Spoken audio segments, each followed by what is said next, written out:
ನಮಸ್ತೆ. ಎಲ್ಲರೂ ಹೇಗಿದ್ದೀರಿ? ಚೆನ್ನಾಗಿದ್ದೀರಿ ಅಂತ ನಂಬ್ಕೊಂಡಿದ್ದೀನಿ. ಮಂತ್ರಾಲಯಕ್ಕೆ ಹೋಗುವಾಗ ಹೇಳಿದ್ದೆ, ಮಂತ್ರಾಲಯಕ್ಕೆ ಹೋಗಿ ಬಂದ ಮೇಲೆ ಯಾವ ವಿಷಯನೂ ನಾನು ನಿಮ್ಮ ಹತ್ರ ಮಾತಾಡಲಿಲ್ಲ. ಏನು ಕಾರಣ ಅಂದರೆ, ಜಾತ್ರೆಯ ಸಮಯದಲ್ಲಿ ತಾಯಿ ದರ್ಶನವನ್ನು ಪಡೆಯೋಕ್ಕೆ ಆಗದೇ ಇರುವಂಥ ಸಂಬಂಧಿಗಳು ಈ ಮೂಮೆಂಟಲ್ಲಿ, ಅಂದರೆ ರಜೆ ಇದೆ ಅಲ್ವಾ ಮಕ್ಕಳಿಗೆಲ್ಲ, ಹಾಗಾಗಿ ಕರ್ಕೊಂಡು ಬಂದಿರುವ ಕಾರಣ ಬೆಂಗಳೂರಿಂದ ನನ್ನ ಫ್ರೆಂಡ್ ಬಂದಿದ್ದರು, ಒಂದಿನ ಇದ್ದರು ನಮ್ಮ ಮನೆಯಲ್ಲಿ. ಹಾಗೆ ನನ್ನ ಅಕ್ಕನ ಮಗ, ಹೆಂಡತಿ, ಮಕ್ಕಳು ಬಂದರು. ಯಾಕಂದರೆ ತಾಯಿ ದರ್ಶನಕ್ಕೋಸ್ಕರ ಬಂದರು. ಇನ್ನೂ ಮತ್ತೆ ಬರುವವರಿದ್ದಾರೆ. ಅಂತೂ ಮೇ 30 ಎಲ್ಲರೂ ಹಾಗೆ ಹೀಗೆ ಬಂದು ತಾಯಿ ದರ್ಶನವನ್ನು ಪಡ್ಕೊಂಡು ಹೋಗಲಿಕ್ಕೆ ಬರಲಿಕ್ಕಿದ್ದಾರೆ. ಹಾಗಾಗಿ ನನಗೆ ನಿಮಗೆ ಕೆಲವೊಂದು ವಿಷಯಗಳನ್ನು ಹೇಳೋದನ್ನು ನಾನು ಮರ್ತಿದ್ದೆ.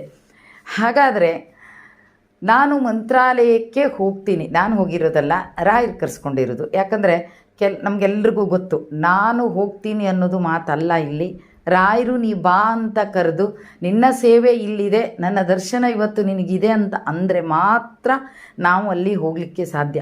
ಅದೊಂದು ನನ್ನ ಮನಸ್ಸಿನಲ್ಲಿತ್ತು, ರಾಯರೇ ನಾನು ಹೋಗಬೇಕು ಅಂತ ತೀರ್ಮಾನ ಮಾಡ್ಕೊಂಡಿದ್ದೀನಿ, ಆದರೆ ನೀವೇನು ಮಾಡ್ತೀರಾ ಅಂತ ನನಗೆ ಗೊತ್ತಿಲ್ಲ ಅನ್ನೋದು. ಕೊನೆಗೂ 27ನೇ ತಾರೀಕಿನ ಸಂಜೆ ಹೊರಡ್ತೀವಿ. 28ನೇ ತಾರೀಕು ಬೆಳಿಗ್ಗೆ ಮಂತ್ರಾಲಯ ಮಣ್ಣನ್ನು ಸ್ಪರ್ಶವನ್ನು ಮಾಡ್ತೀವಿ. ಹಾಗೆ ಬಂದು ರೂಮ್ ಬುಕ್ ಮಾಡಿ ಮತ್ತೆ ರೆಡಿಯಾಗಿ ರಾಯರ ದರ್ಶನವನ್ನು ಪಡ್ಕೋತೀವಿ.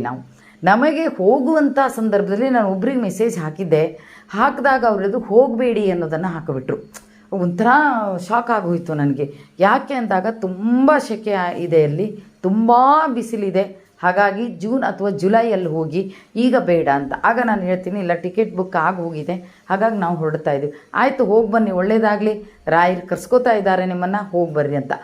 ಇನ್ನೇನು ನಾನು ಬಸ್ ಹತ್ತಬೇಕು, ಆವಾಗ ಸ್ವಲ್ಪ ಮೊಬೈಲು ಅಲ್ಲಿ ಹೋದ ತಕ್ಷಣ ಅದು ಸೆಟ್ಟಿಂಗ್ ಇಲ್ಲ ನನ್ನ ಮೊಬೈಲಲ್ಲಿ. ಅಲ್ಲಿ ಹೋದ ತಕ್ಷಣ ಅದು ಮಹಾರಾಷ್ಟ್ರಕ್ಕೆ ಇದಾಗ್ಬಿಡುತ್ತೆ, ಅಲ್ಲಿಯ ನೆಟ್ವರ್ಕ್ ಬಂದುಬಿಡುತ್ತೆ ನನ್ನ ಮೊಬೈಲಿಗೆ. ಹಾಗಾಗಿ ನಾನು ಅಲ್ಲಿ ನನ್ನ ಮೊಬೈಲ್ ಅಂಗಡಿಗೆ ಹೋದಾಗ ಆ ಹುಡುಗ ಪರಿಚಯ ಇದ್ದಾನೆ, ಅವ್ನ ಹತ್ರ ಹೇಳ್ತಾ ಇದ್ದೀನಿ ಮಂತ್ರಾಲಯಕ್ಕೆ ಹೋಗ್ತಾ ಇದ್ದೀನಿ ಕಣೋ, ಹೀಗಾಗುತ್ತೆ ಅನ್ನುವಾಗ ಅಲ್ಲಿ ಪಕ್ಕದಲ್ಲಿ ಒಬ್ಬರು ತಾತ ಕೂತಿದ್ರು. ಅವರು ಹೇಳ್ತಾರೆ, ಯಾಕಮ್ಮ ಸುಮ್ಮನೆ ಮಂತ್ರಾಲಯಕ್ಕೆ ಹೊರಟಿದ್ರಿ? ಬಿಸಿಲು ಅಂದರೆ ಅದೇನು ಲೆಕ್ಕದ ಹೊರಗೆ ಇದೆ, ನೀವು ಯಾಕೆ ಅಲ್ಲಿಗೆ ಹೋಗೋದು? ಅದ್ರ ಬದಲಿಗೆ ಮಡಿಕೇರಿ ಅಲ್ಲೆಲ್ಲ ಹೋಗಿ ಬರಬೇಕಲ್ವಾ, ಸುಮ್ಮನೆ ಅಲ್ಲಿ ಯಾಕೆ ಹೊರಟಿದ್ರಿ? ಅಯ್ಯೋ, ನನಗಂತೂ ಕೇಳಿದ ತಕ್ಷಣ ಒಂಥರ ಬೇಜಾರಾಗೋಯ್ತು. ಇದೇನಪ್ಪ ಎಲ್ಲ ನೆಗೆಟಿವ್ ಬರ್ತಾ ಇದೆ ಇದು. ಅಯ್ಯೋ, ಅವಾಗ ಏನೋ ಒಂದು ಸಲ ಅಂದ್ಕೊಂಡೆ, ರಾಯರೇ ನೀವು ಕರ್ಸ್ಕೋತಾ ಇದ್ದೀರಿ, ನಾನು ಬರ್ತಾ ಇದ್ದೀನಿ ಅಷ್ಟೇ.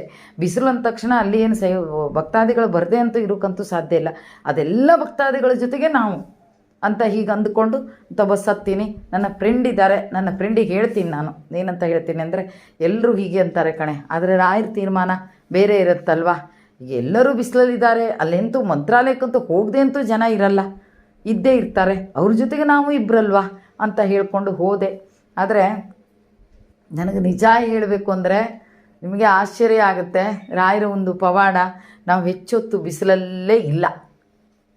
ಅದು ಹೇಗಿಲ್ಲ, ಯಾಕಿಲ್ಲ ಅನ್ನೋದನ್ನು ನಾನು ನಿಮ್ಗೆ ಹೇಳ್ತೀನಿ, ಖಂಡಿತ ಹೇಳ್ತೀನಿ. ನನಗೆ ಆಶ್ಚರ್ಯ ಆಗಿರೋದೇ ಅದೇ. ನನಗೆ ಬಿಸಿಲು ಅಂದರೆ ಆಗಲ್ಲ, ತುಂಬ ಭಯ ನನಗೆ ಬಿಸಿಲಂದರೆ. 2 ನಿಮಿಷ ನಾನು ಬಿಸಿಲಲ್ಲಿ ನಿಂತೆ ಅಂದರೆ ನನಗೆ ತಲೆನೋವು ಶುರುವಾಗುತ್ತೆ.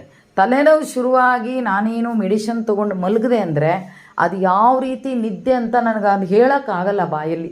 ಒಂಥರ ಇಡೀ ದೇಹ ಈ ಗಾದೆ ಇದೆ, ಉಪ್ಪು ಕಟ್ಟಿ ಬಾವಿ ಬಿಟ್ಟಂಗಿದೆ ಅಂತ, ಆ ರೀತಿ ಆಗುವಂಥದ್ದು ನನಗೆ. ಹಾಗಾಗಿ ಅದು ಒಂಥರ ಭಯ ಇದೆ. ಬಿಸಿಲಲ್ಲಿ ಓಡಾಡಬೇಕು, ಏನು ಮಾಡಬೇಕು, ಟೊಪ್ಪಿ ತೊಗೋಬೇಕಂತ ಮಾಡಿದ್ದೆ, ಅದು ಸಹಿತ ನೆನಪಿಲ್ಲದೆ ಹೋಗ್ಬಿಟ್ಟಿದ್ದೀನಿ ನಾನು. ಆದರೆ ನನ್ನ ರಾಯರು, ನಿಮ್ಮ ರಾಯರು ನನಗೆ ನಿಜವಾಗಿಯೂ ಬಿಸಿಲು ಏನು ಅನ್ನೋದನ್ನು ಅಷ್ಟಾಗಿ ತೋರಿಸೇ ಇಲ್ಲ. ಅಂದರೆ ಆ ರೀತಿ ಹೇಳಿದ್ದು ನೋಡಿ ಭಯ ಆಗಿತ್ತು. ಆದರೆ ನಿಜ ಹೇಳಬೇಕು ಅಂದರೆ ಬಿಸಿಲಿದೆ, ಎಷ್ಟು ಬಿಸಿಲಿದೆ ಅಂದರೆ ನಾವು ತಂಪಲ್ಲಿ ನಿಂತವ್ರಂತ ನಮಗೆ ಆಶ್ಚರ್ಯ ಆಗ್ತಾಯಿತ್ತು. ಅಯ್ಯೋಪ್ಪ, ಯಾವ ರೀತಿ ಬಿಸಿಲಲ್ಲಿ ಓಡಾಡ್ತಾ ಇದ್ದಾರೆ ಅಂತ. ಇನ್ನೂ ಒಂದು ಒಳ್ಳೆಯ ವಿಷಯ ಅಂದರೆ ಚಪ್ರ ಹಾಕಿದ್ದಾರೆ, ಅದೊಂದು ಒಳ್ಳೆ ಮಾಡಿದ್ದಾರೆ. ಅಲ್ಲಿಂದ ಇಲ್ಲಿಗೂ ಚಪ್ರ ಹಾಕಿದ್ದಾರೆ.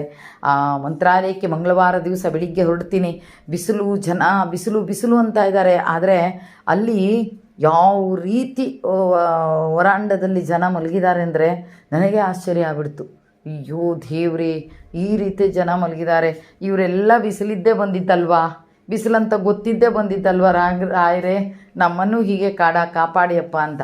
ಆದರೆ ನಮಗೆ ಬಿಸಿಲು ಭಾಳ ತಾಗದೇ ಇರೋ ಕಾರಣ ಹೇಗೆ, ನಾವು ಯಾವ ಸೇವೆಯನ್ನು ಮಾಡಿದ್ದೀವಿ.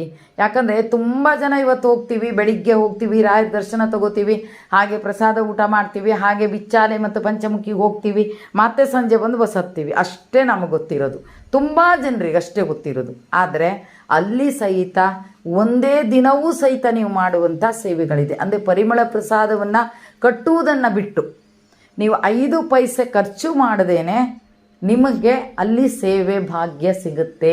ಅದಕ್ಕೆ ರಾಯರ ಅನುಗ್ರಹನೂ ಬೇಕು ಇರುತ್ತೆ, ಪ್ರತಿಯೊಬ್ಬರಿಗೂ ಕೊಡ್ತಾರೆ. ಯಾಕಂದರೆ ಸೇವೆಯನ್ನು ನಾನು ಮಾಡಬೇಕು ಅಂತ ಮನಸ್ಸಲ್ಲಿ ಅಂದುಕೊಂಡಾಗ ರಾಯರ ಅನುಗ್ರಹ ಖಂಡಿತ ಆಗುತ್ತೆ. ಹಾಗಾಗಿ ಅದು ಯಾವ ಸೇವೆ, ಯಾಕೆ ನಾನು ಇದನ್ನ ಹೇಳ್ತಾ ಇದ್ದೀನಿ, ತುಂಬ ಜನರಿಗೆ ಗೊತ್ತಿರ್ಬೋದು, ಅದು ತುಂಬ ಜನರಿಗೆ ಗೊತ್ತಿಲ್ಲ.